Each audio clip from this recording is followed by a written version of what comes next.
Welcome to your Around the Peninsula. I'm Specialist Tyler Ferris. Children are the future, and their future depends on us. Larissa Krinzer has the story at Camp Casey Elementary.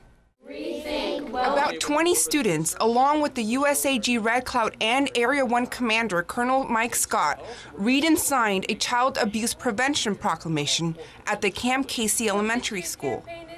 This signing is just one of the many events this month aimed at making everyone in the community aware of the signs of child abuse and prevention. We can stop it as a community. If you see something, if you hear something, you may not want to get involved.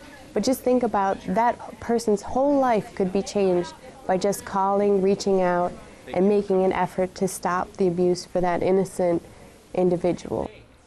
The campaign urges community members to keep in mind the 4 R's. Recognize signs of distress that can lead to abuse and take action.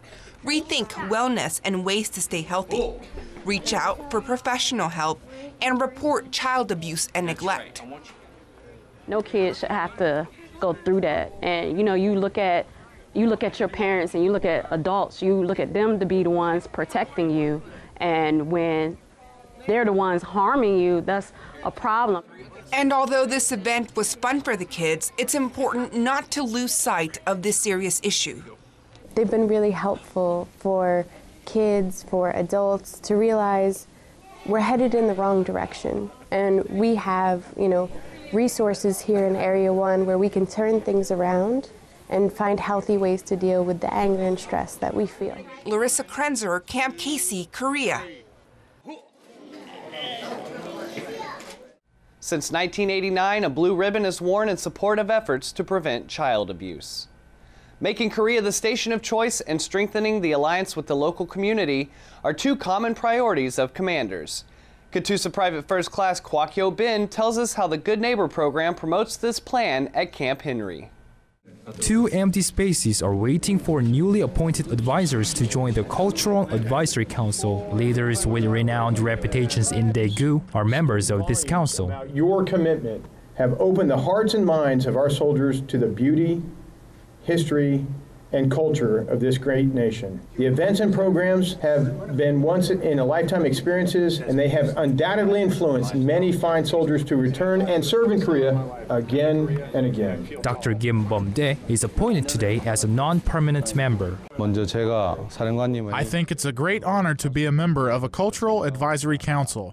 I'm so proud of myself for having this opportunity to work as a messenger for the commander of 19th ESC. Dr. Kim will work for the 19th Expeditionary Sustainment Command 2 years. Extension of his service period is subject to the decision of the commander, General Hurley. I believe that it's important to improve and strengthen the relationship. Not only I will help U.S. soldiers and families in Korea to be familiar with the Korean culture, but also I want to make sure that local Koreans understand the culture of the United States through intercultural activities. Catoosa Private First Class Kwakyo Bin, Camp Henry, Korea. Dr. Kim Bun-dae is a neurosurgeon and owns a neurosurgery hospital in Daegu. Most teachers say that teaching is its own reward. Army Sergeant Alan Brutus introduces us to a couple of teachers who are surprised with the reward of another kind.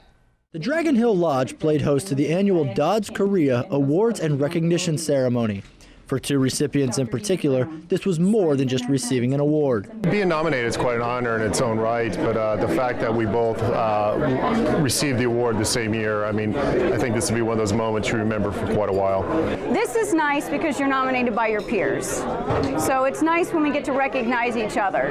We both had an interest in the military in college. When we found out about Dodds, the fact that we could be teachers and work with the U.S. military, we jumped the chance. We have a wonderful administration. We teach with some amazing people. How we could ever repay them, it's just beyond me. Reporting from Yongsan, Korea, I'm Army Sergeant Alan Brutus. The Mundy family has been teaching in Korea for 3 years. The USO provides many services to American troops across the world. Specialist Marquetta Gibson tells us how Camp Walker's USO provides a home away from home. The doors at Camp Walker's USO open early as preparations began to host today's event. Staff members move briskly, organizing the table where service members will help themselves to rewarding food.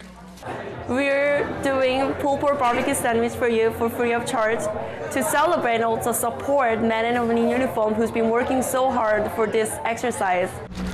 The USO not only serves pork, but also salad, sorted chips, and a variety of beverages. AFN broadcasts from the USO, providing music and a beanbag game called Cornhole. This is good because it's kind of a time for people to release some pressure, release some tension after an exercise, especially after something like Key Resolve where everyone was locked down.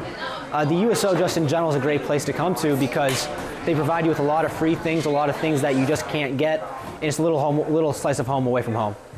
They encourage family members to join the festivities, helping them say thank you to the service members for their hard work during the Key Resolve exercise. Would you like to eat some food?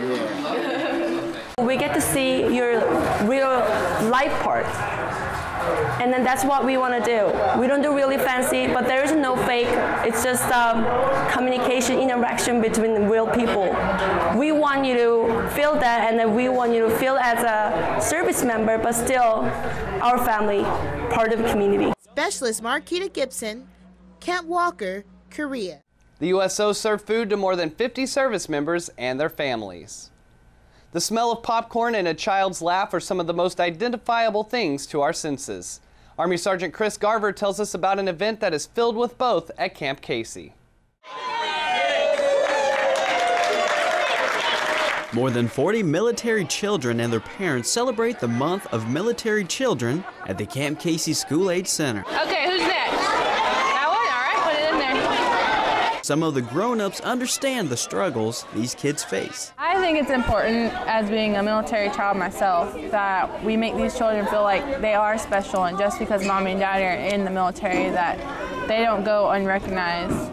But someone else is celebrating for a different reason. Because it celebrates how hard soldiers work and what they do and how it feels to put their life on the line for us, for our country. Good job! Yay! Julia isn't only taking this chance to celebrate with the children, but she's taking this opportunity to show them that she cares. I really like working with children. I am studying to be a teacher, and I hope to work with children until the day that I die. I love children. Army Sergeant Chris Garver, Camp Casey, Korea.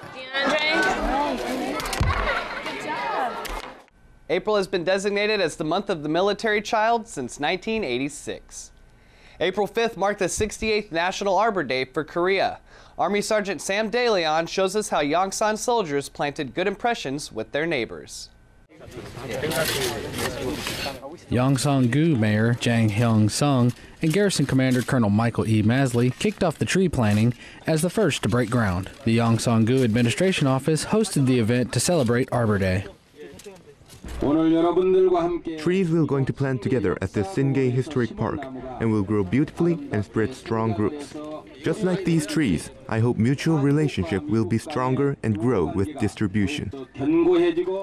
Yongsan soldiers took the opportunity to grab a shovel and work shoulder to shoulder with their new friends, showing just how much they care about the Seoul community and the environment. Well, I think it's really a great experience for all the soldiers in the unit. They get to go out and they get to, well, first of all, they get to get out of the office and spend a day, outside doing something beneficial, like planting a tree.